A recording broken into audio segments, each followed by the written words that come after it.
Hello everybody, this is Dr. Sambhavi and I'm your course instructor for this course on Theoretical Foundations of Computation. We have had the first introductory class before, and what we did in our last class is to understand what the course is all about, what are abstract machines, and we've also learned a set of terminologies with respect to this course like alphabet, string, formal languages, and of how formal languages are different from the natural languages that we use day in, day out. So moving on, this is our first topic of the first unit, and what we will do today is to introduce you to an abstract machine which is called Deterministic Finite Automata, popularly called DFA. What we will do in our next 20-30 minutes is to understand what is a DFA, how to design a DFA for a particular given formal language, and then we will conclude it with a formal definition of DFA today. So we will have a couple of problem solving session being done today. Okay, so let's move ahead. Let's try understanding the DFA in a very vague form. Okay, so let's visualize a DFA to be a tape which has multiple cells in it. So if you can see here on this diagram, I have a tape which you could imagine to be an infinite tape, and each component here is called a cell. And within the cells I have symbols, right? Symbols or alphabet. Alphabet popularly denoted by sigma, right? So as you can see, the example here has a tape which is with the alphabet of zeros and ones, the symbol of zeros and ones. So you could imagine that your DFA is this finite control machine, the abstract machine, which can read from the tape. And remember, it can only read, and it can read only in a single direction of left to right. So there is a read head of the DFA or the machine which reads every symbol. It reads a 0, goes ahead to 1, goes ahead to the next one, and it goes sequentially reading one element at a time. What we will also understand is that this finite automata has two components in it. One, which is the set of states in it, and we also try making transitions from one state to another. Okay, so what is a state? State is could be thought of as a particular scenario in which the finite control is in, right? We usually denote a state with a circle and we label it. So I could label it as a capital A, a capital Z, or usually the notation is to put it as a Q with a subscript. So I label it as Q0, Q1, Q2, Q3. So every circle that we will design as part of a DFA designing process will be a state. And this finite control is to be imagined to be having a certain set of states. So let's say there's a state Q0, Q1 and Q2. An imaginary, an example finite control. So I understand that the finite control also involves transition between the states. So I say I can jump from Q0 to Q1. I can stay in Q1. So we define transitions, right? So we will see all that in the first example in the next slide, but what we will understand here is that our DFA is a finite control or abstract machine which involves a finite control, and the string is placed on a tape. A read head is positioned to move left to right, and the DFA will read the string one symbol at a time, and when all the symbols are exhausted, you say that your DFA is done with its task. But at the end of it, you also make a decision whether the string that was on the tape is part of the language that you are defining or it is not part of the language. So if it is part of the language, the DFA should accept it. If it's not belonging to the language, the DFA should reject it. Okay, so let's move on to our first example where we will try designing a DFA for a language, a formal language L, where it includes all strings with exactly 1 0. Okay, pretty simple. And let's keep the alphabet of the language also be simple, that I understand there is only a 0 in it. Okay, it's a language, or the alphabet has a single symbol. So let's define the set of elements in the language. It's a set of strings of the language. Okay. So I understand it includes a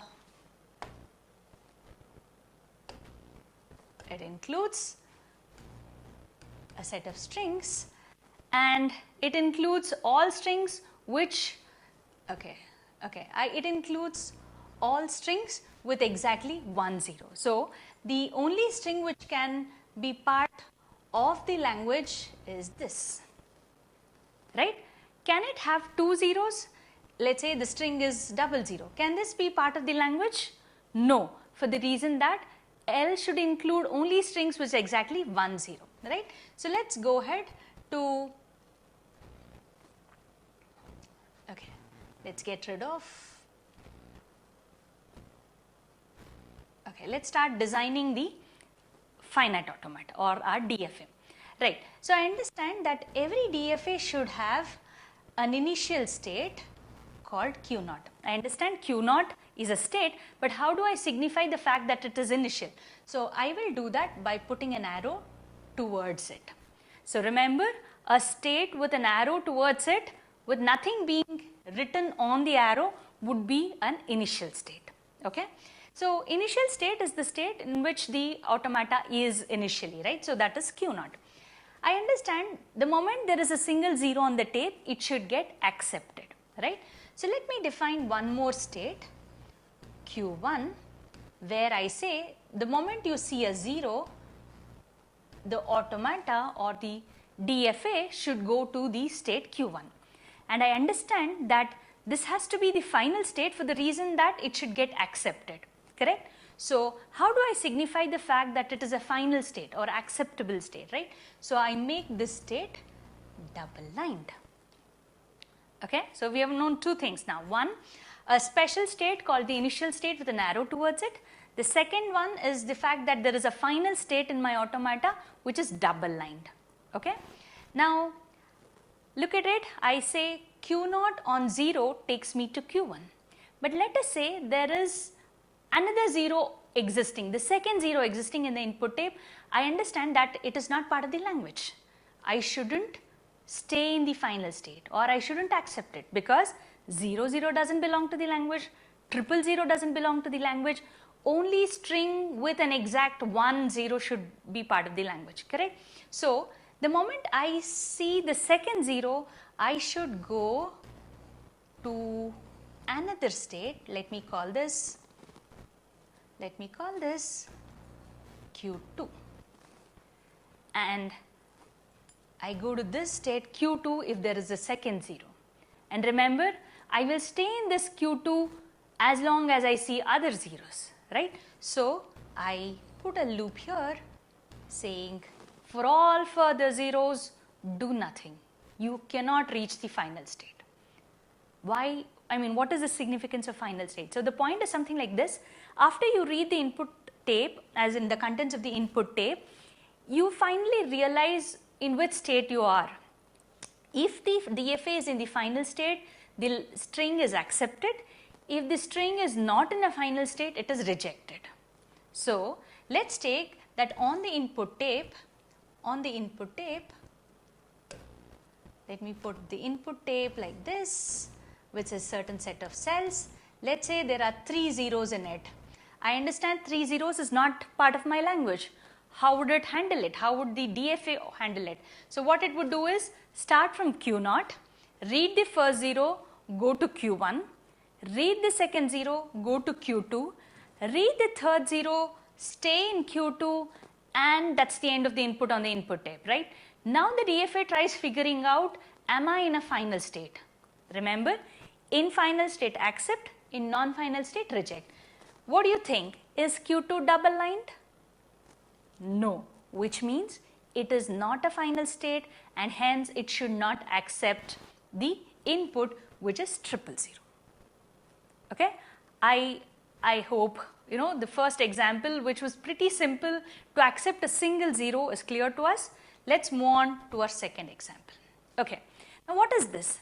This is asking us to design a DFA for a language L where the alphabet of the language is zeros and ones, and I'm looking at all strings which start with a single 0. Okay. So, the usual idea is to try figuring out what strings belong to the language, what strings do not belong to the language, make that as the first step, and then venture into the task of designing the DFA. Okay. So, let's do that. So, I repeat, I can have zeros and ones, but every string should start with a 0, right? Okay. So, a single 0 is part of the language because it starts with 0. Let's say there's a 0, 1. What do you think? Is this part of the language? Yes, 0, 1 does start with 0. Let's say it is 0, 0, 1. Is this fine? Okay, let's go on. I have a 0, 1, 1. 00001. Okay, I understand that I can continue writing infinite number of strings which are part of the language. Okay. What we're trying to understand is that the elements within the set or within the language is infinite, right? But remember, our DFA should be powerful enough, capable enough to handle or design a DFA even for this infinite language, okay? So let's get started. Let's have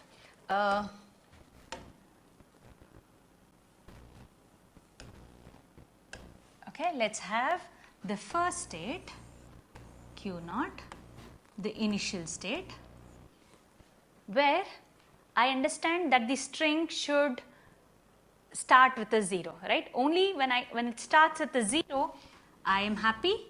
I will go to another state Q1, which I say final.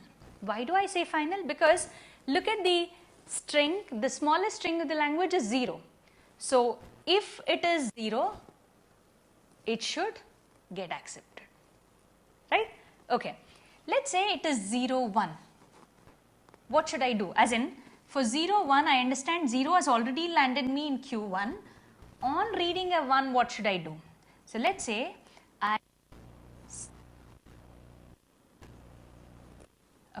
do we see that 0, 1 gets accepted? Yes, for the fact that I have read 0, 1 and I am in the final state, so it's got accepted. Let's say it is this string of 0, 0, 1. 0 on Q1, on reading the symbol 0 is not defined, right? So let me add that part as well. I will say whether it is 1 or 0, stay in Q1, which is the final state. So if you can see all the strings, let's say the string is 0001, what would happen? First 0, second 0, third 0, and the final one, I will have this string also accepted. Performing really well, right? So you could understand that though there are infinite number of strings which are part of the language, all of them is handled. But we have not completed it for the reason that there are strings which are not part of the language and they're not handled here. For example, let's say you have a string 1, 0 being given as input. What would you do? I clearly understand 1, 0 is not part of the language because it doesn't start with 0. So what should I do? The moment I see a 1, which is a violation of the rule that I'm looking at, I would say, let me go to a state Q2 on reading a 1. Okay? And this would be called a trap state for the reason that I have started the input with a 1. There is no scope for a string which starts with 1 to be accepted by the DFA, correct? Because it's not part of the language.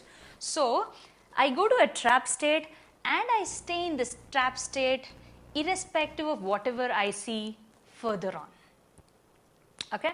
So, this looks complete. So look at it. I have an initial state. It starts with a 0. I go to a final state. I don't mind what I read after it. But from the initial state, if I see a 1, I understand there is no scope for me to be generating a string which is part of the language. Hence, I end up being in a trap state and I have no way out, right? So this is the solution to our second example that we were looking at designing a DFA for a language which has all strings beginning or starting with a 0. Okay? So, I know we kind of feel that we are getting a hang of it. So, let us move on to the third example, which is a slight variation of the second one, because if you could see, I still keep the alphabet as 0 and 1, and I am looking at strings which have an even number of zeros. So, I do not mind how many ones are there, but there are an even number of zeros. So, what is even number of zeros?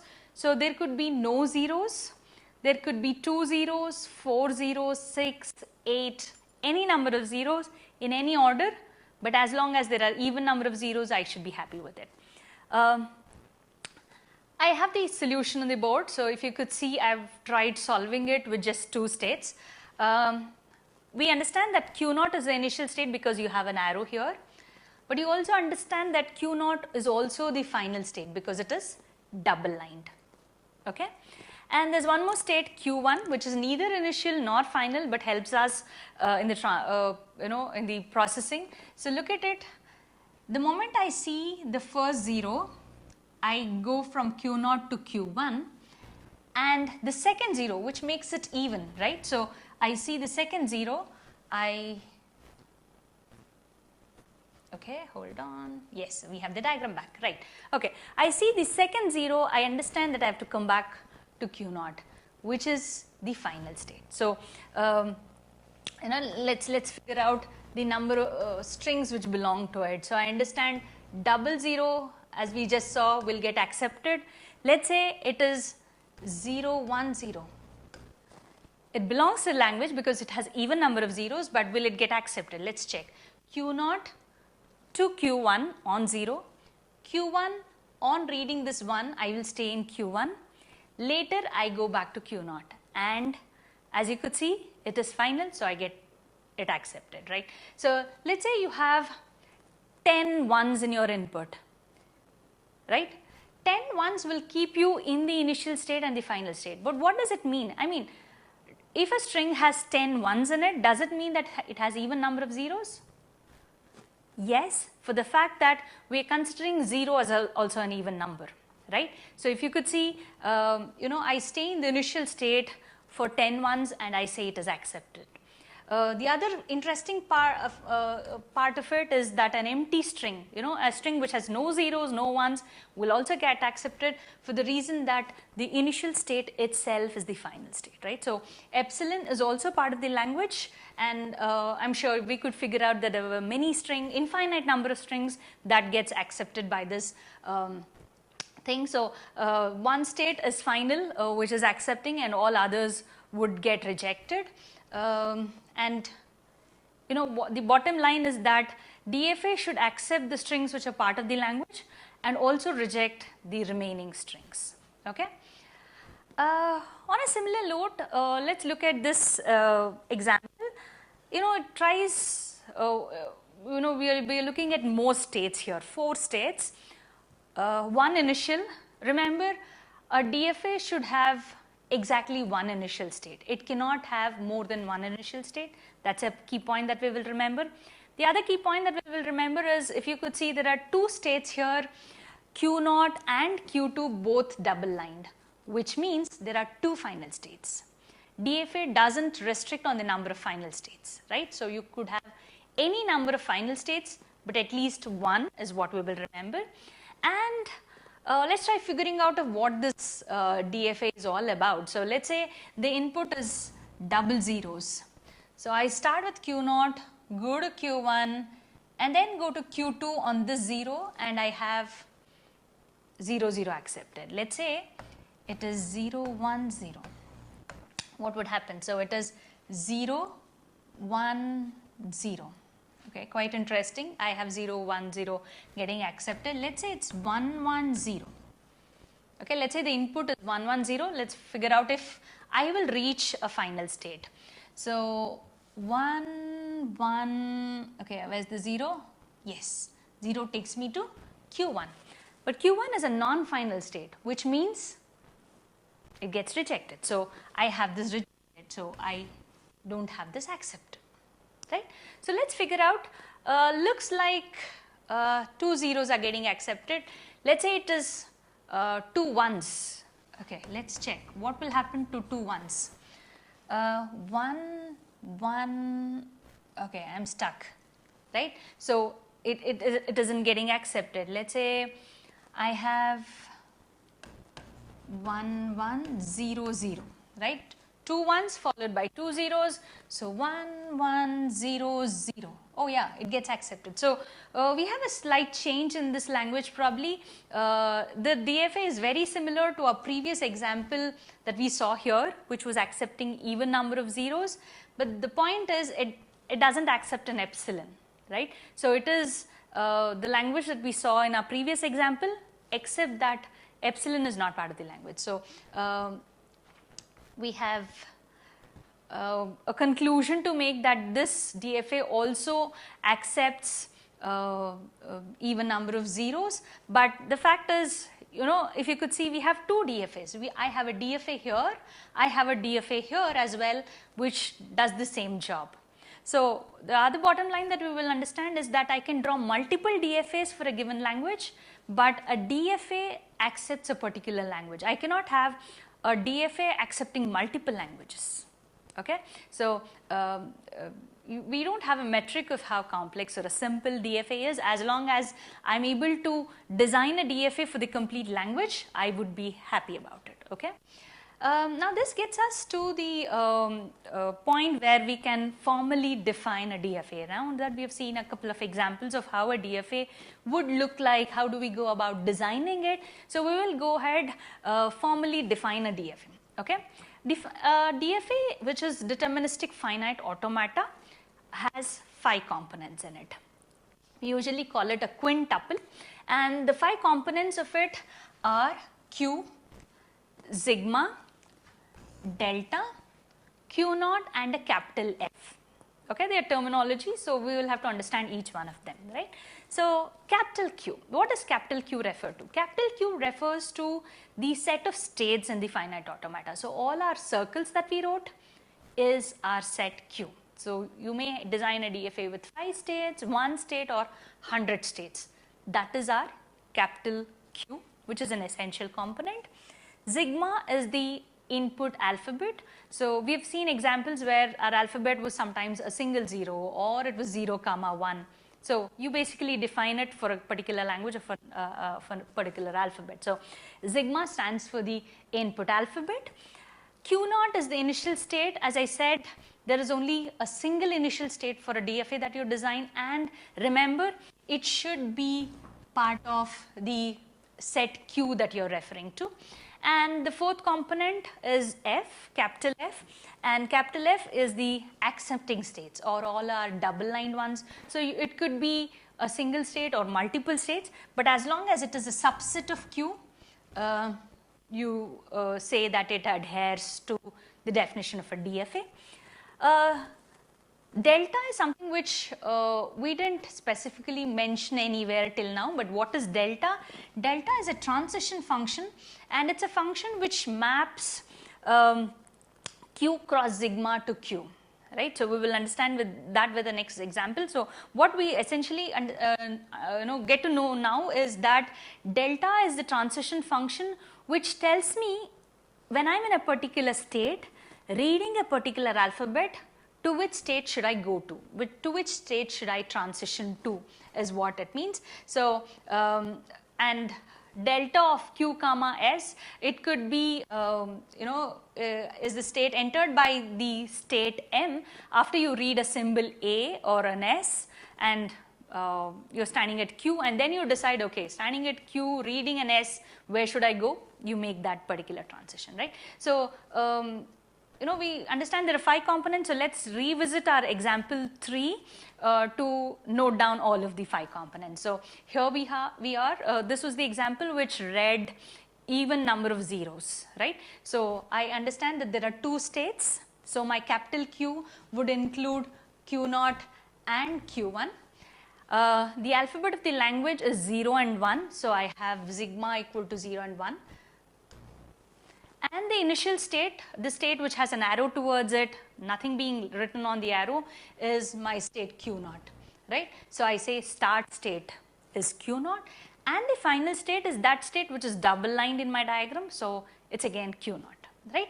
So let's define delta. So there are a set of transitions. All our arrows with labels on it are transitions, right? So let's put it in form of a table, and this would be called a transition table. Okay, table with rows and columns, right? So let's put a table here with rows and columns. Rows would be the states. Okay, 1 second. Okay, rows would be the states of your DFA. So I understand there are 2 states, so I should have 2 rows, right? One for Q naught, the other for and the columns are the symbols of your alphabet, right? So I understand my alphabet has a 0 and 1, so I put it as 0 and I put it as 1. Okay.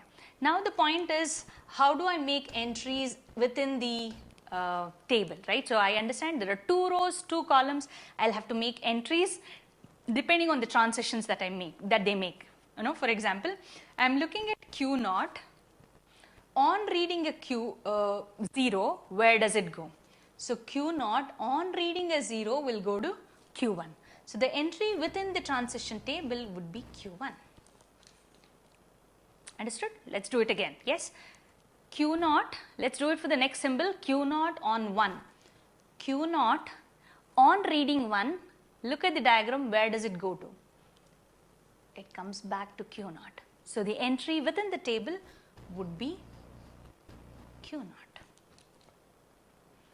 Okay? We are done with 2 transitions for Q naught. Let's do it for Q1.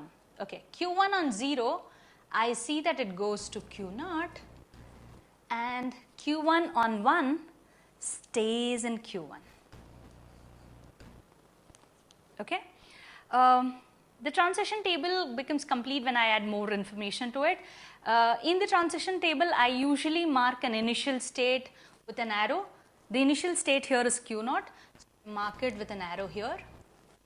And I also would mark a final state with a star. It so happens that in my diagram, Q naught is the final state, so I will mark Q naught itself with a star. So remember, in the transition table, an initial state and the set of final states also do get marked, right? And entries within the table are the results of the transitions, right? So in our definition, we said Q cross sigma gives Q, or every delta should be Q comma S going to Q dash. So if you could, I could, instead of a table, I could put it as a set of transitions also. I could say delta of Q naught on 0 is Q1, and delta of Q naught on 1 is Q naught. You know, it's the same thing. Instead of table, I could put it as a pair, you know, a series of pairs, right? Now, let's figure out the same task, or do the same task for our next example, where I have 3 states. My alphabet has got changed. If you could see, my alphabet has become A, B, C. I have the initial state as Q naught, and my final state is no longer Q naught, but it's rather Q2, right? So the only pending task here for us is to write the transition table, and let's do that here. Okay, so let's put the transition table for, okay, tell me how many states do we have? 3 states, which is Q naught, Q1 and Q2. Okay, let's not forget to mark the initial state and the final states. I have the initial state as Q naught, and I have the final state as Q2, so I will mark Q2 with a star. Okay, remember, the rows are particular to the number of states that you have, and columns should be corresponding to the number of symbols of the alphabet, right? So now that the symbols of the language are A, B, C, I have A, B and C. Okay, so let's fill the table with entries corresponding to the transition. So, I have Q naught on A staying at Q naught, I have Q naught on B staying at Q naught, but Q naught on C takes me to Q1. Now, that is the transition, right. Very similarly, Q1 on A stays in Q1, Q1 on B stays in Q1, but the moment I see a C, I jump to the final state, right. So, I go to the state Q2. Look at the transitions marked on Q2. We said 0, 1 in our earlier example. Here it says A slash B slash C, which basically means it's either A or B or C. So, you could put it as separated with commas or with a slash. So, I understand on all the transitions, I stay at Q2. Okay, so your transition table is ready. So, essentially it's the same information, right. So, whether you put it in the form of a diagram here or a table, that is what your DFA, complete DFA is all about, right. So, that is the solution. So, the time for us to conclude this part of the video, but before we conclude, let us make a certain set of points that we have learned in this session. What we have learned is to look at examples of designing a simple DFA. We looked into the formal definition of a DFA. We said it should essentially have 5 components in it, and all 5 components are actually very clear with a diagram like this. But what we have not understood is the fact that why it is called DFA. Okay, what is deterministic finite automata? Automata, we say it's an abstract machine, right. We understand it's an abstract machine, does some computation. So, we're looking at this abstract machine being a language acceptor. So, strings which belong to the language should get accepted, strings which do not belong to the language should get rejected. So, I end up in a final state accept, I end up in a non-final state reject, right. So, there is a purpose for the abstract machine or the automata that we are looking at. Why is it called finite? It's called finite for the fact that its states are finite, right. I have a finite number of states. The examples that we have seen, we have a automata which are 3 states, 2 states, or basically a finite number. You cannot define an automata with an infinite number of states. It's acceptable to have strings of the language being infinite, but not the number of states. So, when I say deterministic finite automata, finite refers to the finite number of states in it.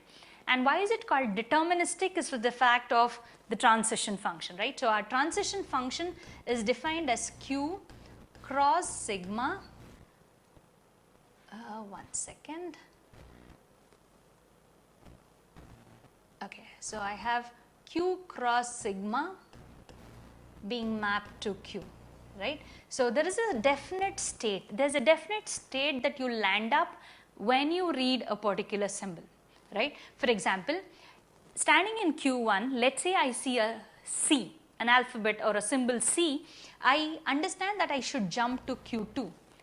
I do not have a choice, right. I say yes, I have to go to Q2. There's nothing like the automata telling you can either go to Q1 or Q2. Or in other words, the entries within the table are single elements. They are not a set, right. As in that makes the automata deterministic. And the other fact is, for every alphabet or every symbol of the alphabet, from every state there is a definition being stated. So, you don't have missing transitions. For example, Q naught on A where you should go, Q naught on B where you should go, but Q naught on C, if it is not defined, you wouldn't know where to go. But we are talking about deterministic finite automata where you are mandated to define from every state for every symbol of the alphabet where the transition should happen. That's the reason we call it a deterministic finite automata. And I think we've had a good introduction to the topic. We will move on in our next session where we take up more examples, more problems on DFA, and I'm sure you will understand that it's quite engaging and fun, a lot of logical reasoning techniques to be adopted when we are solving this problem of designing a DFA for a particular language that's being given to us, right? So, more of problem solving in our next session and pertaining to DFA itself. Yes, thank you so much for joining.